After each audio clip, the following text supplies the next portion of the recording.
Haleluya, Shalom Elohim. Kembali lagi saya ke ruangan kesaksian. Pada hari ini saya ingin membacakan firman Tuhan yang terdapat di dalam Wahyu bab yang ketiga ayat yang ke-12. Barang siapa menang, ia akan kujadikan soko guru di dalam bait suci Allahku, dan ia tidak akan keluar lagi dari situ. Dan padanya akan kutuliskan nama Allahku, nama kota Allahku, yaitu Yerusalem baru yang turun dari surga, dari Allahku, dan namaku yang baru. Namaku yang baru. Haleluya. Pada zaman baru ini kita menerima nama yang baru, kita berkenalan dengan nama yang baru, yaitu Bapa Yahweh, Yeshua Hamasya Elohim, nama yang agung, kudus, dan mulia, yang memerintah dalam kerajaan 1000 tahun damai. Sesungguhnya kerajaan 1000 tahun damai sedang berdiri di atas muka bumi ini.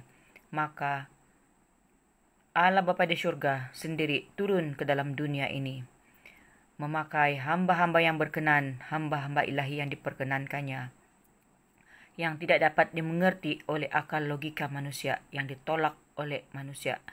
Hanya sedikit manusia-manusia yang mengerti akan hal ini, yang menembus akan dimensi roh dan kebenaran. Oleh karena itulah firman-Nya mengatakan harus menyembah Dia di dalam roh dan kebenaran, untuk mengenal rohnya yang sedang bekerja pada hari ini, memakai pribadi yang bernama Aditya Nugrahanto, Alfa, O, Omega. Berdiam di dalamnya adalah roh Alfa dan Omega, roh Tuhan Yesus Kristus itu sendiri.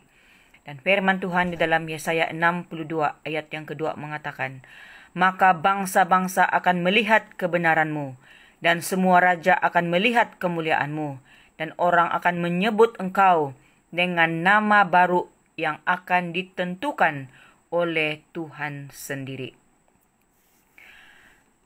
Segala kesaksian-kesaksian surgawi yang ditebarkan di penutupan zaman ini, proyek ilahinya yang sedang berjalan dengan nama yang baru, nama yang ditolak, Aditya Nugrahanto. Ada orang mengatakan, jangan bawa-bawa nama lain di dalam kesaksian, hanya nama Yesus, nama di atas segala nama, nama yang berkuasa atas surga dan bumi. Ya dan amin.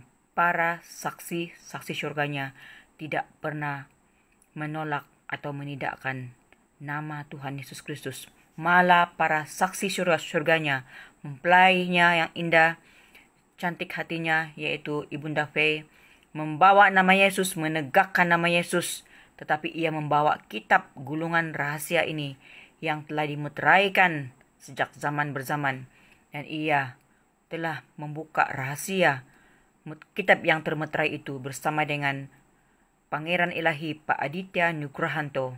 Nama yang telah ditentukan oleh Tuhan sendiri telah muncul di penutupan zaman ini. Namun manusia akal logika, manusia debu tanah menolaknya. Maka itu murka-murka Tuhan sedang ditimpakan ke atas dunia ini pada ketika ini untuk menghajar orang-orang fasik. Semoga melalui murka-murka ini kita merendahkan diri, memohon belas kasihannya, memohon pertolongannya, untuk kita pada saat detik akhir ini berurusan dengan kedegilan hati kita, berurusan dengan akal logika kita, karena firman Tuhan yang merupakan firman yang hidup dan berkuasa ini, ya dan amin, sedang digenapi untuk menggulung dunia ini, menggulung zaman ini, untuk memulai kerajaan 1000 tahun damai. Manusia akal logika menanti-nantikan kedatangannya di awan-awan. Namun demikian, perhatikan kebenaran firman Tuhan. Tuhan Yesus Kristus ketika zamannya, ia mengajar di dalam perumpamaan. Tidak semua firman Tuhan itu dapat kita ambil, dapat kita hadam, dapat kita makan dengan menggunakan akal logika kita.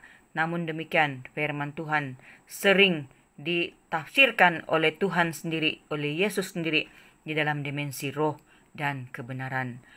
Peka-pekakanlah hatimu, bukalah matamu, karena pada saat ini Tuhan sedang menanti-nantikan orang-orang yang seperti Saulus. Pada zaman Saulus, ia seorang merupakan pengkaji kitab. Dia seorang pakar kitab. Dia seorang yang taat beragama. Dia mau menegakkan kebenaran. Ia tidak mengenal nama Yesus. Nama Yesus tidak tertulis di dalam kitab Taurat. Maka itu ia menolak, ia menangkap, bahkan membunuh para rasul, murid-murid Yesus yang memberitakan Injil pada zamannya. Demikian pengulangan zaman ini berlaku di penutupan zaman ini. Sekali lagi, ia datang mengambil tubuh anak manusia yang diperkenankannya. Apakah Tuhan itu terbatas? Tidak, Tuhan tidak terbatas. Ia maha kuasa, ia maha penyayang. Oleh karena itu ia datang ke dalam dunia ini, mengambil tubuh anak manusia Aditya Nugrahanto. Dialah roh Alfa dan Omega. Sekiranya engkau menolak Aditya Nugrahanto, engkau menolak roh Alfa dan Omega, perhatikan firman Tuhan. Orang yang melayani, orang yang mengadakan mujizat, orang yang mengadakan kesembuhan, maka pada akhirnya akan berseru-seru, Tuhan, Tuhan. Tetapi Tuhan mengatakan, aku tidak mengenal engkau, enyahlah dari hadapanku, pembuat-pembuat kejahatan. Kejahatan apakah yang dilakukan oleh para hamba-hamba Tuhan, oleh gereja Tuhan pada hari ini? Adalah menerima tanda binatang itu, adalah menajiskan gedung bait sucinya, yaitu tubuhnya sendiri, tempat kediaman Roh Kudus. Oleh karena itu, mereka juga bukan saja menajiskan tubuh mereka sebagai tempat kediaman Roh Kudus, tapi mereka menolak roh Alfa dan Omega. Mereka menolak Pak Aditya Nugrahanto. Mereka tidak mau menerima nama itu.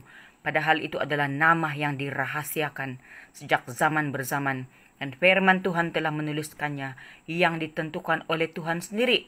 Nama baru yang ditentukan oleh Tuhan sendiri. Nama di atas segala nama, Bapa, Yahweh, Yeshua, Hamas Elohim. Nama di atas segala nama, Tuhan Yesus Kristus. Hanya melalui dia saja kita dapat diselamatkan. Dia telah lahir ke dalam dunia ini lebih 2000 tahun yang lalu.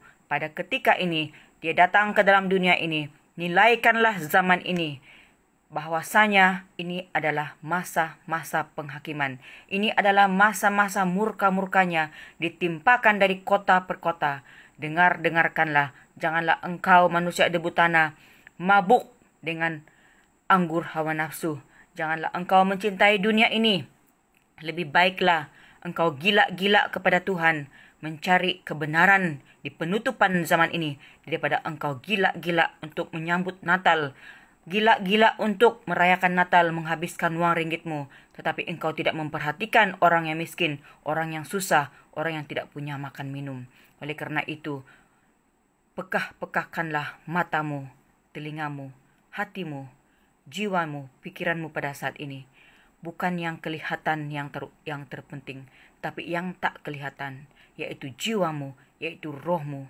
Oleh karena itu, roh Alfa dan Omega sedang berbicara di tengah-tengah dunia ini. Merugilah mereka yang tidak mau mencari kebenaran. Merugilah mereka yang membenci nama Aditya Nugrahanto. Merugilah mereka yang membenci nama mempelainya Ibunda Feh Hamdani. Dan mereka akan meratap menangis pada akhirnya. Kiranya pada detik akhir ini engkau dibangkitkan imanmu seperti mana Saulus menjadi Paulus. Demikianlah kiranya engkau yang menolak suara kebenaran ini di penutupan zaman ini, kiranya engkau dibutakan dengan kuasa izin Tuhan Yesus Kristus, dan engkau akan dicelikkan untuk supaya apa? Supaya engkau sanggup mati martir demi nama Tuhan Yesus Kristus. Hanya dengan cara mati martir engkau dapat menyelamatkan jiwamu, rohmu untuk masuk ke kerajaan surga. Mati martir ke depan akan berlaku atas muka bumi ini. Oleh karena itu, marilah kita ambil detik waktu terakhir ini, menggali kebenaran, duduk di kakinya, merendahkan diri. Shalom, shalom, shalom Elohim. Tuhan memberkati. Amin.